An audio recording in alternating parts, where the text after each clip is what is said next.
साबित करती है साथियों, कि किसी समाज में जो परिवर्तन आता है, उस समाज का नौजवान होता है। ये समाज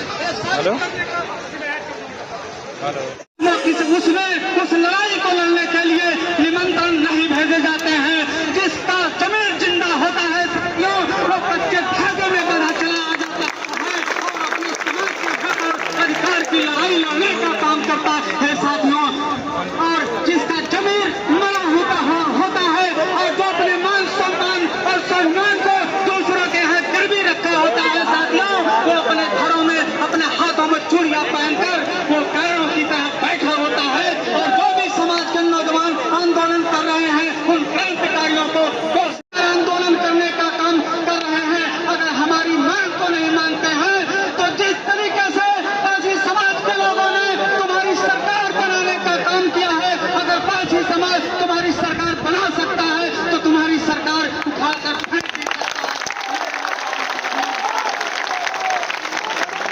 क्योंकि पारसी समाज का भी आंदोलनों का भी इतिहास रहा है। इसी अवध की धरती पर लोकतांत्रिक तरीके से आंदोलन करते हुए मदारी पासी ने अंग्रेजों और सामंतवादियों के ताज खट्टे करने का काम किया है। और इसी अवध की धरती पर अपने क्रांतिकारी रुखों के साथ वीरांगना ओदा देवी पासी, नक्का पासी, पीरा पासी जैसे क्रांतिकारियों ने अपने हाथों में तलवार और बंदूकें लेकर अंग्रेजों को सबक सिखाने का काम किया है। इसलिए उत्तर प्रदेश की सरकार से आंदोलन को हल्के में मत लीजिएगा।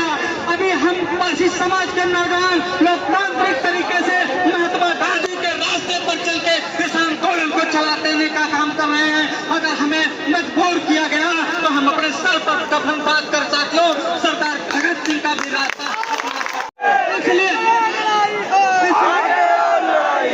इसलिए उत्तर प्रदेश सरकार को हम बताना चाहते हैं कि हम बचाएंगे, हम सजाएंगे, संवारेंगे, हम बचाएंगे, सजाएंगे, संवारेंगे तुझे, हर मिटे नक्श को उभार कर चमकाएंगे तुझे, अपने शहरत का लहू देकर निखारेंगे तुझे, दर पर चढ़कर एक बार फिर से पुकारेंगे तुझे। रानी इमदाद की देखे और भले तौर नहीं, हम सरदार भगत सिंह के साथी हैं, कोई और नहीं साथियों। आज जिस तरीके से इस लखनऊ की ऐतिहासिक धरती पर पारसी समाज के नौजवानों का जनसैलाब घुमरा है। 1857 में क्रांति का आंदोलन चल रहा था तो उसी में एक नाम था साथियों सरदार भगत सिंह का। सरदार भगत सिंह ने संसद भवन में बम फेंकने का काम किया था। वहाँ पर उन्होंने किसी के हक का करने लखनऊ में है सर, बोल रहे हैं हम लाइव चलाएं सर, थोड़ा अभी बात करवा इसकी पूरे हिंदुस्तान में जाएगी और नौजवानों के लिए प्रेरणा का काम करेगी। तो निश्चित रूप से साथियों आज इस लखनऊ के धरती पर पारसी मोर्चा के पैनल तले जो नौजवानों ने पारसी समाज के साथियों ने जो ताकत दिखाई है, जो भाई थोड़ा हट जाओ यार आगे से, सरकार के खिलाफ लोकतांत्रिक तरीके से आंदोलन करके एक परमाणु बम फेंकने का काम किया है साथियों, इसकी भी बूझ पारसी समाज के नौजवानों के अंदर जाएगी। और निश्चित रूप से अगला होगा उत्तर प्रदेश सरकार के खिलाफ तो निश्चित रूप से इसके 10 गुना भी उस उत्तर प्रदेश की सरकार के खिलाफ होगी। उत्तर प्रदेश की सरकार पारसी समाज की हत्याएं कर रही है, उनको अपमानित करने का काम कर रही है। अभी देख लीजिए एक स्टेशन का नाम महाराजा बिजली हो गया था, लेकिन कुछ शानदार गद्दारों का नाम बदलने का काम किया है। इसलिए कहना चाहता हूँ कि अगर मुख्यमंत्री योगी ने भाई हथवा हटा लो भाई थोड़ा हाथ डालें, स्टेशन नहीं किया गया तो निश्चित रूप से पारसी समाज का नौजवान आपकी सरकार को 2027 में उखाड़ फेंकने का बनी है।